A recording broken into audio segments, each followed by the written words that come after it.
전쟁터의 아버지, 바다 건너 그리움으로 적시다. 이순신 장군은 흔히 무패의 명장으로 기억된다. 그러나 난중일기를 한 장 한 장 넘기다 보면 검은 화약 냄새 뒤에 숨겨진 가족을 향한 그의 절절한 마음이 차곡차곡 드러난다. 전쟁터 한가운데서도 장군은 남편이자 아버지였고 자식이었으며 때로는 고단한 외로움에 사무친 평범한 인간이었다.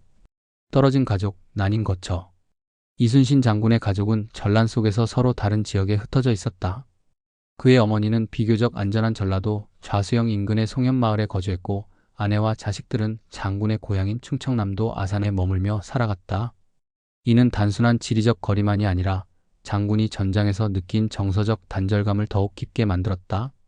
장군은 가족이 각기 다른 곳에 흩어져 있다는 사실을 언제나 마음속 무거운 짐처럼 안고 있었다. 아내나 자식, 어머니의 안부가 궁금해 편지를 보내기도 하고 지인을 통해 기별을 받기를 고대했다. 그러나 바닷길은 멀었고 전란의 소용돌이 속에서는 한 통의 소식도 간절한 생명줄 같았다. 아우 여필, 아들 우리 잘 갔는지 알 수 없어. 1595년 9월 4일 장군은 일기에 이렇게 적었다. 아우 여필, 아들 울등이 잘 갔는지 알 수 없어 몹시 궁금하다. 짧은 문장이지만 그 속에는 군무로 인해 가족을 직접 보낼 수밖에 없던 장군의 불안과 걱정이 고스란히 담겨 있다. 아들 울은 둘째 아들로 이순신은 나중에 그의 이름을 열로 고쳤다. 장군과 함께 전장터에 서야 했던 아우 여필과 아들이 안전하게 이동했는지 그 안부가 궁금해 마음을 졸였던 것이다. 아들 회, 우리 기별을 듣고 들어왔다. 같은 해 9월 25일 녹도에서 큰 화재가 일어난다. 하인의 실수로 시작된 불은 대청과 다락방을 모두 태웠고 전쟁 중이라 물자 보급도 쉽지 않았던 상황에서 이는 치명적인 손실이었다. 이 소식을 들은 장군의 장남회와 차남 우리 진영으로 곧장 찾아온다. 9월 28일 일기에는 이렇게 쓰여 있다. 아들 회, 우리 기별을 듣고 들어왔다. 이 짧은 문장 속에는 아들들이 아버지의 위급함을 알고 발 빠르게 달려온 효심이 함께 담겨 있다. 이순신 장군은 전장 속에서도 아들들을 일선에 세우는 것을 피하지 않았다. 회와 울은 젊은 나이에 수군에서 아버지와 함께 근무하며 군사적 의무와 효성을 동시에 다했다. 어머니께서 평안하시다니 다행이다. 1595년 11월 19일 장군은 일기에 이렇게 적는다. 촉합은 봉, 해와 아들 회가 방문했다. 어머니께서 평안하시다는 소식을 듣고 기쁘고 다행이라 여겼다.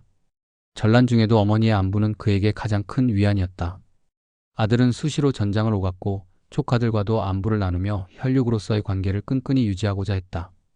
가족은 곁에 없었지만 장군의 마음은 늘 가족을 향해 있었다.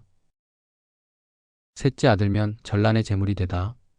1597년 정유재란이 발발하자 왜군은 조선 남부를 무차별적으로 침공했다.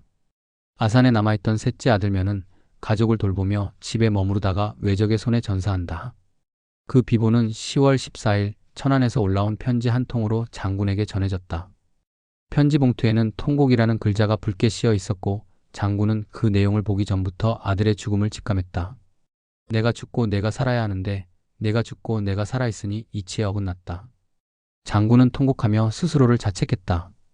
이후 며칠 동안 그는 식음을 전폐하고 코피를 쏟으며 극심한 슬픔에 빠진다.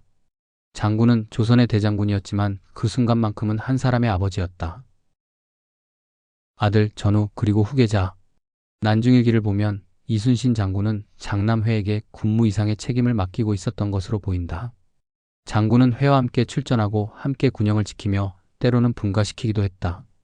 단순한 부자 관계를 넘어 회는 장군의 전우이자 후계자였다. 반면 울은 장군의 곁에 있으면서도 좀 더 보호하고 아끼는 대상이었다. 그의 이름을 손수열로 고친 일화는 단지 이름을 바꾼 것이 아니라 운명을 새로 짓고자 한 부정이 담겨 있다. 장군, 전장의 가장 깊은 상처는 가족의 그리움이었다. 이순신 장군은 조선을 구한 명장이었다. 하지만 난중일기 속에 그는 밤마다 다락에 앉아 가족의 무사함을 비는 외롭고도 다정한 가장이었다. 장군의 전쟁은 바다 위에서만 벌어진 것이 아니었다. 흩어진 가족을 향한 그리움, 사랑하는 아들의 죽음을 받아들여야 했던 비통함, 군무에 함께한 아들들과의 믿음, 그것들이야말로 이순신 장군이 이겨낸 가장 깊은 전투였다. 그는 단지 싸운 사람이 아니라 지켜야 할 것이 있었던 사람이었다. 그리하여 그는 싸움에 이긴 것이 아니라 마음을 지켜낸 영웅이 되었던 것이다. 수업 설명문. 이순신 장군의 가족 이야기로 배우는 인간성, 그리고 책임. 이 수업은 난중일기 속 이순신 장군의 개인적인 기록들을 통해 전쟁이라는 극한 상황 속에서도 가족을 그리워하고 걱정했던 한 사람의 아버지, 아들, 인간 이순신의 모습을 학생들에게 전달하고자 기획되었습니다. 흔히 이순신 장군은 무패의 명장, 충무공으로 알려져 있지만 그를 위대한 인물로 만든 진짜 힘은 어쩌면 인간적인 정서와 책임감에서 비롯된 것이 아닐까요? 본 수업은 총 2차 시로 구성되며 1차 시는 감정 공감과 이해, 2차 시는 생각 확장과 토론으로 진행됩니다. 각 차시마다 이순신 장군의 내면을 조명하고 학생들이 자신의 감정과 삶을 돌아보며 스스로 가치를 성찰하도록 돕습니다. 1차 시 이야기 듣고 생각 열기. 1차 시는 학생들이 이순신 장군의 인간적인 면모를 이해하고 공감할 수 있도록 돕는 데 초점을 맞춥니다. 수업은 이순신 하면 떠오르는 이미지를 자유롭게 떠올리는 활동으로 시작하여 난중일기 속 가족 관련 에피소드를 중심으로 이야기 형식의 강의나 영상 자료를 통해 장군의 속마음을 들여다봅니다. 특히 아들 우리 잘 갔는지 알 수 없어 몹시 궁금하다. 어머니가 평안하시다니 기쁘다와 같은 실제 일기 문장을 통해 전쟁 속에서도 가족을 걱정했던 장군의 모습을 조명하게 됩니다. 이후 학생들은 워크시트를 통해 장군의 하루를 상상해보고 그의 입장에서 가족에게 편지를 써보는 활동을 진행합니다. 이 과정은 학생들이 장군이라는 위인보다 사람 이순신에게 더 가까이 다가갈 수 있도록 감정적 통로를 열어주는 역할을 합니다.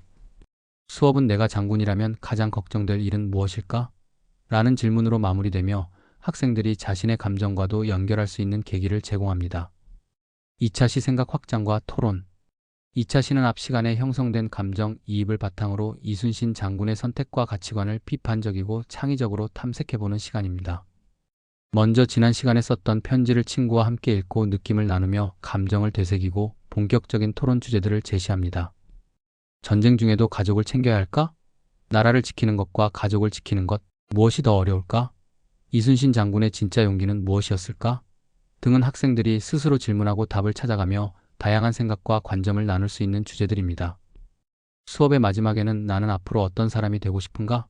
라는 질문을 던지며 이순신 장군의 삶을 통해 학생 각자가 지키고 싶은 가치에 대해 스스로 생각해보는 성찰의 시간을 갖게 됩니다. 수업 핵심 포인트는 다음의 4가지입니다. 역사 인물을 인간적으로 이해하고 감정적으로 연결하는 접근. 전쟁이라는 소재를 통해 책임감, 가족의 리더십 등의 가치 학습. 글쓰기, 토론, 역할극 등 다양한 표현 방법을 통해 자기 생각 정리. 학생 개인의 삶에 연결되는 자기 성찰형 질문으로 마무리. 지도 팁. 꼭 형식적인 편지체가 아니어도 괜찮습니다. 말하듯 쓰는 것도 오케이. 편지를 받는 대상을 먼저 정하고 이름을 적게 하여 감정이입을 유도해보세요. 어려워하는 아이들에게는 예시 문장을 제공하거나 말로 먼저 이야기 나누는 것도 좋습니다. 마무리 멘트 제안. 오늘은 위대한 장군이 아니라 가족을 걱정하고 지키려 했던 사람 이순신을 만나봤어요. 여러분도 누군가를 위해 걱정해 본 적 있나요? 가끔은 편지를 써보는 것도 참 좋은 표현이에요. 오늘 쓴 편지는 그냥 글이 아니라 여러분의 따뜻한 마음이 담긴 기록이에요. 이순신 장군을 통해 아이들이 배우는 것은 전투 기술이 아닌 마음을 지키는 용기와 타인을 생각하는 시선이 되어야 하겠지요.